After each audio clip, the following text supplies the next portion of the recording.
I'm announcing the first tranche of sanctions. These sanctions are a major step. And we hold further sanctions at readiness to be deployed. The U.S. and its allies coordinated a first round of sanctions against Russia over its troop deployment to breakaway regions of Ukraine.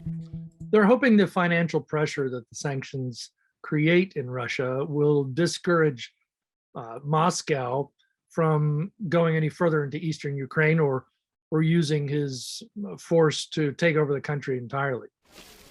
The sanctions are expected to have limited impact on Russia's economy, but Western governments say they send a strong signal.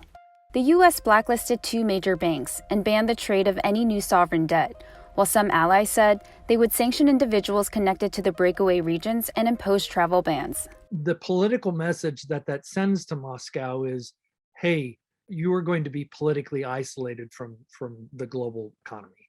All of these actions will also affect the price or the exchange rate of the ruble. But one penalty is sparking concerns for international energy markets: Germany's decision to put the Nord Stream 2 pipeline on hold, an $11 billion project that would bring natural gas directly from Russia to Europe. In dieser Phase ist es jetzt wichtig, neben ersten Sanktionen eine weitere Eskalation und damit eine Katastrophe zu verhindern. Darauf zielen alle unsere diplomatischen Anstrengungen. The U.S. had long called for the pipeline's opening to be halted, and Germany froze the project even though it's the biggest buyer of Russian gas in the world. The European Union also relies on Russia, with about 40% of natural gas supplies coming from there. Cutting off future natural gas imports through the Nord Stream 2 project, that's already pushed natural gas prices up 5 times what they were last winter.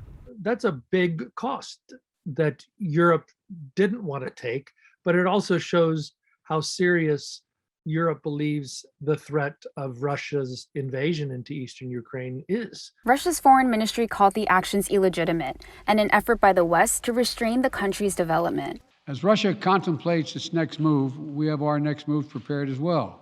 President Biden said there will be steeper penalties if Russia continues its aggression and launches a full-scale invasion beyond the breakaway regions.